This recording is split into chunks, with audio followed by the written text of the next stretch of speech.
হিন্দু ধর্মের অন্যতম প্রধান আরাধ্য দেবাদিদেব অর্থাৎ মহাদেব, যার কোনো আদি বা অন্ত নেই। হিন্দু পুরাণ অনুসারে শিব হলেন বিনাশের দেবতা। এই বিশ্ব ব্রহ্মাণ্ড সৃষ্টির মূল কারিগর দেবাদিদেব মহাদেব। কিন্তু মহাদেবের সৃষ্টি কিভাবে হয়েছিল? পৃথিবী সৃষ্টির বৈজ্ঞানিক ব্যাখ্যা থেকে জানা যায়, এই বিশ্বের সৃষ্টি হয়েছে একটি পিণ্ড থেকে, এক বড় বিস্ফোরণের ফলস্বরূপ। সেই পিণ্ড থেকে সৃষ্টি হয় পৃথিবীর।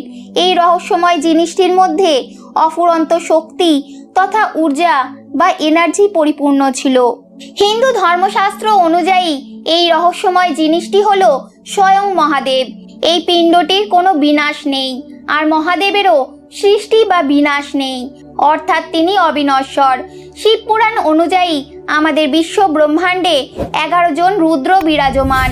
সৃষ্টির সমস্ত জিনিসের মধ্যে এক বিশেষ শক্তি থাকে, জন্ম থেকে মৃত্যু পর্যন্ত যার অস্তিত্ব থাকে। সৃষ্টির মহাশক্তি ভগবান শিব কিন্তু সবকিছুরই সৃষ্টিকর্তা। তাহলে তার সৃষ্টি তথা জন্মের পিছনে কি ব্যাখ্যা রয়েছে?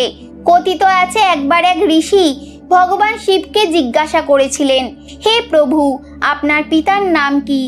আপনার সৃষ্টি বা কিভাবে হলো? উত্তরে মহাদেব বললেন, সংসারের সৃষ্টিকর্তা ব্রহ্মাই হলেন আমার পিতা। তখন সেই ঋষি জিজ্ঞাসা করলেন, হে প্রভু, তাহলে আপনার পিতামহের নাম কি? তখন মহাদেব বললেন, সৃষ্টির পালনকর্তা বিষ্ণুই হলেন আমার পিতামহ। তখন সেই ঋষির কৌতূহল অনেক বেড়ে যায়। তিনি জিজ্ঞাসা করেই বসলেন, হে প্রভু, আপনার পিতা ব্রহ্মা, পিতামহ বিষ্ণু, তাহলে আপনার প্রপিতামহ কে? ঋষির এই প্রশ্নের উত্তরে মহাদেব বললেন, হে ঋষিবর, আমার প্রপিতামহ আর কেউ নয়, আমি স্বয়ং। ভগবান শিবের এই উত্তরে সমগ্র সংসার তাদের প্রশ্নের উত্তর পেয়ে যায়। অর্থাৎ শিবের কোনো জন্ম নেই, তার সৃষ্টি এক চক্রের মতো, যা ত্রিদেবের মাধ্যমে নিরন্তর গতিশীল। পুরাণে উল্লেখিত আরও একটি ঘটনায় ভগবান শিবের পিতার উল্লেখ রয়েছে।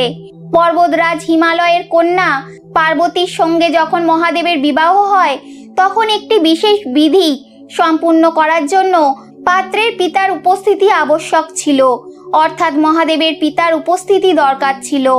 এরকম একটি মুহূর্তে সমস্ত দেবতারা, মুনি ঋষিরা সমস্যায় পড়লেন, কারণ তারাও জানতেন না যে মহাদেবের পিতাকে। তখন মহাদেব এই সমস্যার সমাধান করতে মহারিষি অত্রি এবং তার স্ত্রী অনুসূয়াকে নিজের পিতামাতার কাজ করতে বললেন। এত বড় এক দায়িত্ব পেয়ে অত্রি মুনি অত্যন্ত খুশি হলেন এবং বারংবার মহাদেবকে প্রণাম করতে লাগলেন। এই কথা প্রসঙ্গে বলা যায়, একবার ব্রহ্মা, বিষ্ণু, মহেশ সতী অনুসূয়ার পরীক্ষা নেওয়ার জন্য মুনি ঋষির ছদ্মবেশে তার আশ্রমে পৌঁছালেন, কিন্তু ভিক্ষা নেওয়ার জন্য একটি শর্ত রাখলেন। শর্ত অনুসারে ভিক্ষা দিতে গেলে সতী অনুসূয়াকে লজ্জা, বস্ত্র, আভূষণ ত্যাগ করে ভিক্ষা দিতে হবে। স্বভাবত প্রথমে তিনি তাদের চিনতে না পারলেও পরে চিনতে পারলেন এবং তারপর সতী অনুসূয়া তার তপবলের শক্তির সাহায্যে ব্রহ্মা, বিষ্ণু ও মহেশকে নবজাত শিশুতে পরিণত করলেন এবং নিজের দুধ পান করিয়ে তাদের শর্ত পূরণ করেছিলেন।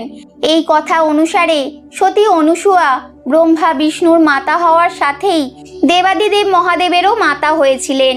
শিব পুরাণে উল্লেখিত আরও একটি ঘটনায় যখন ভগবান ব্রহ্মা এবং ভগবান বিষ্ণুর মধ্যে সংঘর্ষ হচ্ছিল, যার কারণ ছিল দুজনের মধ্যে কে শ্রেষ্ঠ তা নির্ধারণ করা, তখন সেখানে এক বিশাল পাথরখণ্ডের আবির্ভাব ঘটে, যার কোনো আদি বা অন্ত ছিল না। এই বিশাল পাথর আর কেউ নয়, স্বয়ং মহাদেবই ছিলেন। মনে করা হয় এই ঘটনা ছিল দেবাদিদেব শিবের প্রথম আবির্ভাব কাহিনী। তবে আজও অসংখ্য হিন্দু এটাই চিন্তা করে থাকেন যে তাদের আরাধ্য মহাদেবের সৃষ্টি কিভাবে হয়েছিল। যে মহাদেব সংসারের পিতা, তার নেই কোনো জন্ম, নেই মৃত্যু, তিনি অবিনশ্বর। তার কোনো নির্দিষ্ট আকারও নেই, শুধু রয়েছে একটি অস্তিত্ব, যা বিভিন্ন সময়ে বিভিন্ন দৈনিক লীলার মাধ্যমে তার প্রভাব দেখিয়েছে।